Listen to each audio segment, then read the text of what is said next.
going on, guys? Welcome back to RC4wd. This is a late night starting a project I don't have all the parts for yet.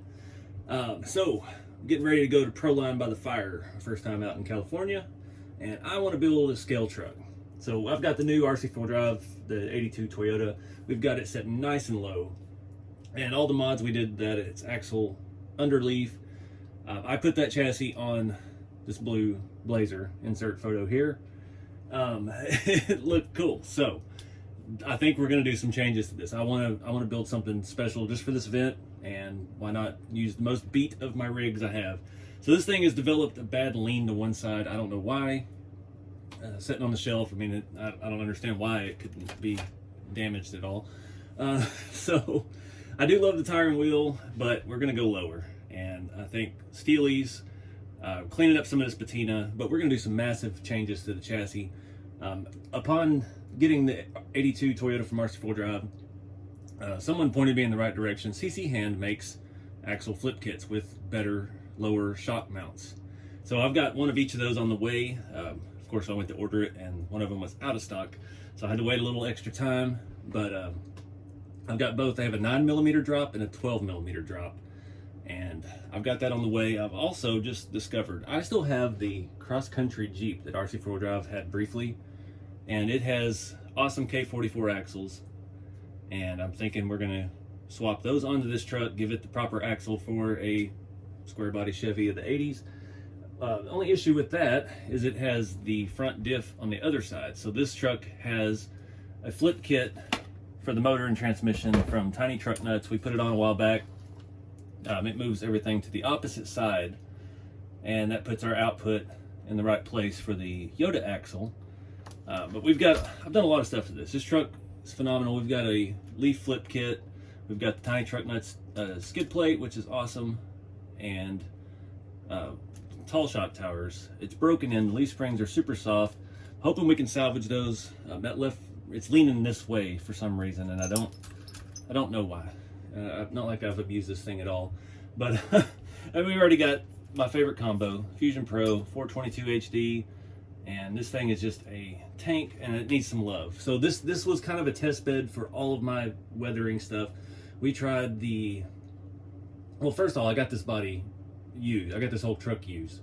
It's got red paint, two-tone with blue over it, added rust. I've added Elmer's glue, rust streaks. I've done everything to this thing, plus it's covered in Georgia mud right now still, and it's time to fix it up a little bit. So I've already started that, just kind of testing the waters. My hardtop, I had put rust streaks on, and it looked awful. It just was splotchy. I mean, this is fiberglass, obviously it's not going to rust. So I've just spent the last hour with a Scotch-Brite, red Scotch-Brite automotive stuff, and got this nice satin white finish out of it. It's got defects, it's got scratches, it's absolutely perfect in every way, shape, and form, including the Georgia mud still stuck in the back window. So this is kind of what I'm going. I started on the top. You can kind of tell it's a different shade. I'm trying to use that Scotch-Brite to knock down some of what's been done to this thing, but I'm not sure of the tire I want to use yet. We got to wait till we get the suspension parts in and see how it all looks height-wise.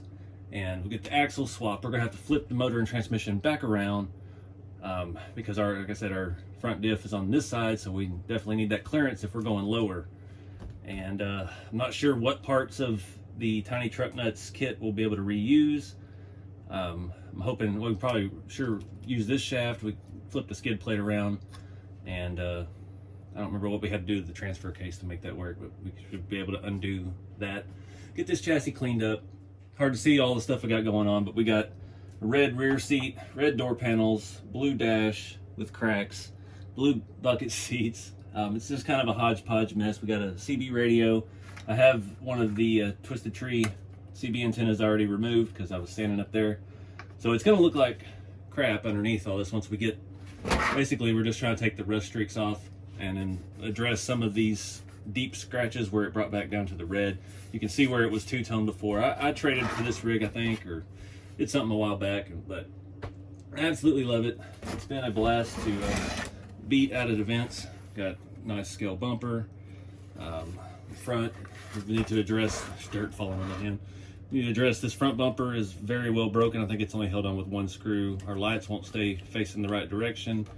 We've got some fixing to do there, but we've got nice things like the metal wipers, real rusty hood, and that's about it.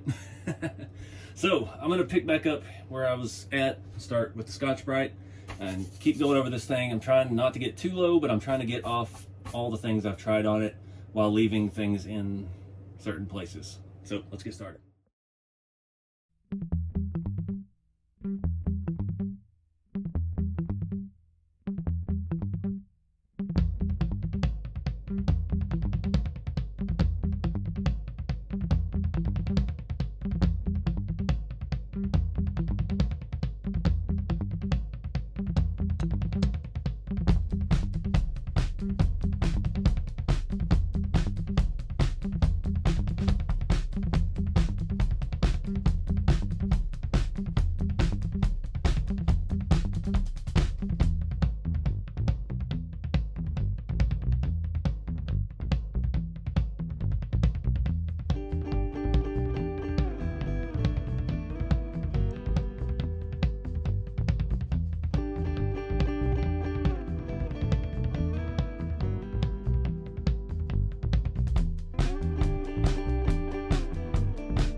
All right, guys, that thing came out pretty good. It cleaned up well. I'm not doing anything else to it. I was gonna say we brought back its illustrious blue shine, but it's got a nice satin finish to it. I went ahead and hit the rust hood. I wet it so it'll keep rusting, but this thing is it didn't look this good since I got it. So I cleaned up the interior. You saw me, I put a little bracket in the rear seat to keep it from flopping around like it was. The glue didn't ever hold, and it was only attached to the carpet. For some reason it would flip forward. And I also used another one of those little brackets. Those were tie downs that I made in my original Mojave body, and I used two of them recently for the square body trailer to attach the toolbox to the trailer, and I had two of them sitting up here. So I used one for the seat, and I used one in place of the broken bumper mount, and we got the bumper on there nice and tight. Pretty happy with this. Like I said, I cleaned the interior out. I re-glued one of the door panels, was coming loose. We got few detail things. We can paint the door locks. Door handles are just, yeah, it is what it is. This is gonna be a driver, but we wanna get this thing down low. So I've got these axles here off of that cross-country chassis. Nothing's gonna come of that, so it's time to rob parts that I've been sitting on for quite a while. This is a beef axle setup. This has some serious knuckles. I don't even think this is the same as the K44s. This looks even beefier. This knuckle setup, it's got XVD shafts. It's pretty stout looking, so I'm feeling good about that. But like I said, that output of the diff is on the driver's side. This chassis is set up for the passenger side, so we got a lot of work to do with that. So now we're just waiting on the CC hand parts to come in. and we'll do the axle flip, check the leaves. I think we do have a problem with leaf spring on this corner over here is a little too soft, a little too, it'll stay straight if I pull it this way, but it's wanting to lean pretty good. So I'm still working on the tires. I'm not sure yet what route I want to go. Tempted to leave these wheels. They have a good offset for this. We'll just have to see what kind of tire we go with. They are 155, so we do need a 155 tire. On the Toyota, we did get a 1.7 tire to be pretty good to the 155 wheel, but I don't know. I do like the way these look, but I do like the way the steel looks, the white steelies with the white top. It's just kind of it's a vibe, man. It looks good. So that's it for now. Let's fast forward time till we get some parts. All right, guys, it's the next day. I've made the executive decision. I'm gonna wrap this up in this video. Just focus on the body in this. This chassis, I really need to tear it completely down. Missing the plug from my Pro thing here. That's not good because this thing has seen water, but I do know it works. So yeah, we're gonna tear this chassis completely down to nothing and start over. I need to clean every nut and bolt. We've got scale bolts in a lot of it, and yeah, it's time. Probably should look at moving the fuel cell back here where it would actually be on the real truck anyway. I can see this leaf spring's got a good little whoop-de-doo in it, so I think that's where our gangster lean is coming from.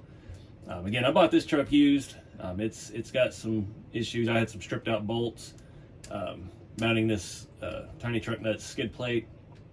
But I just want to tear it down, go through it, get it all prepped out for this event. Video will probably be out about the time I'm in California for Proline by the Fire. So if you're out there at that event, come by and say hi. I won't be on vendor row. I won't be set up as a vendor, but I am camping.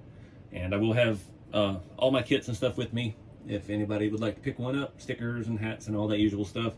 But I'm just going to Tiny Truck with you guys and have a good time and see how you did out on the West Coast.